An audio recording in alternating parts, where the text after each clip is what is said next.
Hey everyone, this is Tripti welcoming you all to my channel Tripti Vedaram tutorial, and today we will discuss step deviation method, how to find Karl Pearson coefficient of correlation by step deviation method. And most of all has seen this type of formula, but it's very patchy to use this type of formula, so I have a good option that you can use this formula too. How? We will discuss in this lecture, okay? But if you are new to my channel, please click the bell icon and subscribe my channel for more videos, okay? And so now we'll start here. Small x represent x minus x bar upon c, and small y represent y minus y bar upon c. Okay, here c is just the difference between the values. Okay, I'll mention it later what is c here. And x bar and y bar uh, is summation x upon n, summation y upon n, but here we can use x minus a upon c and y minus a upon c. Please write here assumed mean. Please write here a. Okay, you can also use x bar, but please write here a. Okay, here's the question. X and y are the given, है ना, and we have to find Karl Pearson coefficient of correlation with these values. Okay, so first of all we will assume a mean value from this table, from x and from y we will assume some mean. Okay, after we are assuming that these are the mean values. Any value you can consider, it depends upon you. The answer will be same. Okay, the answer will be same for this method. The answer will be same by a shortcut method also, which I have mentioned in my previous video lecture. Please go through the description box for the link. And here x, we are assuming the mean for x is 50 and mean for y is 56. You can assume any value. Okay, now we are finding x minus a. X minus a, here we know, here you know that x is this variable and a is this value. Okay, this mean value. So x will change. Okay, x 15, 25, 20, 40, we will write these values, and the value of a we will write 50. Okay, every time. So a is fixed here. The only changing value is just we are changing our variable x, because value of x is different, and when we are subtracting we will get these values. 15 minus 50 we are getting minus 35, 25 minus 50 minus 25, 20 minus 50 minus 30, and so on. Same thing we are going to do with y also. Y minus y bar. Okay, y means 60, y bar sorry, it's not y bar, it's a assumed mean. Okay, y means 16, a assumed mean 56. We are subtracting this, then 8 minus 56, then 40 minus 56, and so on. So I am filling the table. I am filling the table. Now here you can see that I have filled the table with all the corresponding results which I have got. Okay, now our next step is to divide these values by c. Why we are dividing this by c? Because this x and this y are of no use to us because they are very large numbers. If you will solve this type of question by shortcut method, then you are going to put yourself in too much of mess, because these are so big values. Okay, so you have to short these values, but your first try is not working because these values are large too. So you need to short these values further. So what you will do, you will divide these numbers by a common integer that will give you a small number. Okay, so the common integer we are supposing here is 5. Why 5? Why we are choosing 5? Because 5 can divide all these numbers. Okay, each number is divisible by 5, so we are dividing all these numbers by 5. Why we are not choosing 10? Because if we divide 35 by 10, then it will give you 3.5, and you then to handle 3.5 you will get trouble. So we are dividing these numbers by small 5, by 5 itself. Okay, so dividing these numbers by 5, so we are writing a new table. here x dash upon c. X dash upon c, what is x dash here? This is x dash here. This value we will divide by c. C is what here? 5. Okay, so divide 35 by 5 to minus 7, 25 by 5 minus 5, and so on.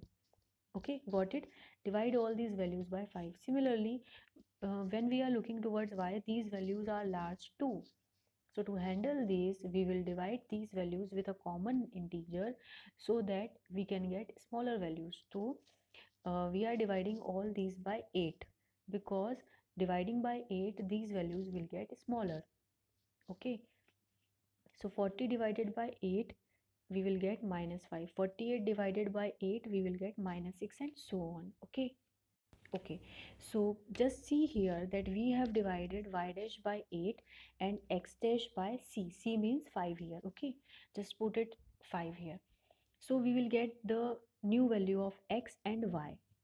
Okay, just write here small y. Okay, so this x and this y is now our useful values, and all these previous table just ignore them. Okay, now x square we will find by this minus 7 square, minus 5 square, minus 6 square, and so on. Similarly, y square means minus 5 square minus 5 square, sorry, minus 6 square, minus 2 square, minus 4 square, and so on. And after that we are multiplying x into y. X multiply these two values. Okay, this is a small y. Okay, so minus 7 into minus 5 minus, sorry, plus 35, minus 5 into minus 6 multiply 30. And similarly we are establishing x, y, x square, x table, y table, x square table, y square table, and xy table. All we are in need of these 5 values only. So just look at this, we have found all these values and all the sum and this corresponding sum. Okay, sum of x values is minus 10. Sum of ye, this is y. Please write here y. Okay, small y. Sum of y values minus 10. Sum of x square 154. Sum of y square 100. Sum of xy 112.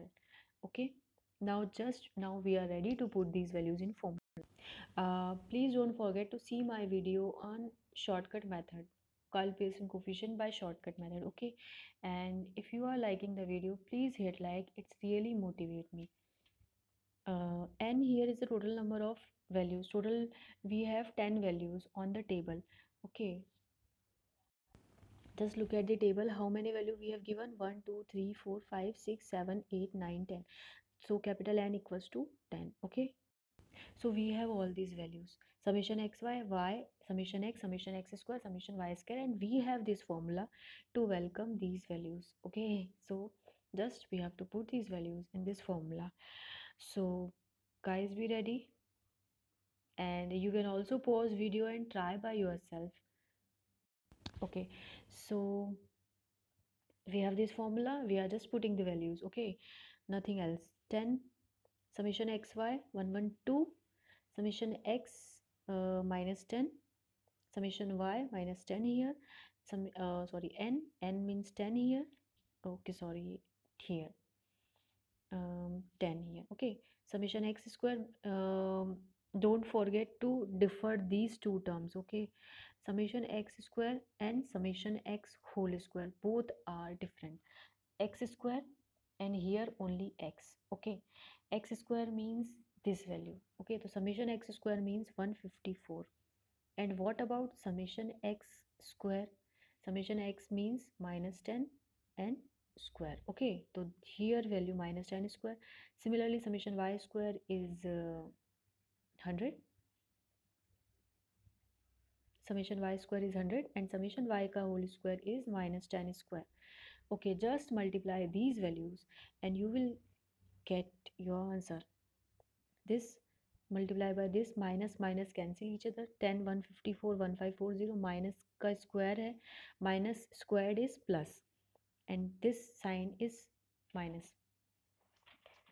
So plus minus is minus, that's why we are getting here minus. Minus का square, minus 10 into minus 10, minus minus will cancel each other. So 10 10 into 10 we will get 100, and this minus is the sign of formula. Okay, similarly here also. We are just subtracting these values. We will get this root 144 into root 900. We are getting 1138.5. While dividing this, we will get this answer. Okay.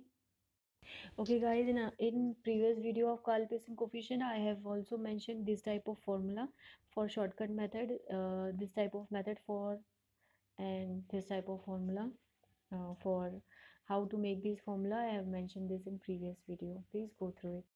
See, you can also note down these values for your reference, for your study, and to understand graphical part or any other part, any suggestions you have, please feel free to mention in comment. Thank you for watching. Please like, subscribe, share to your friends.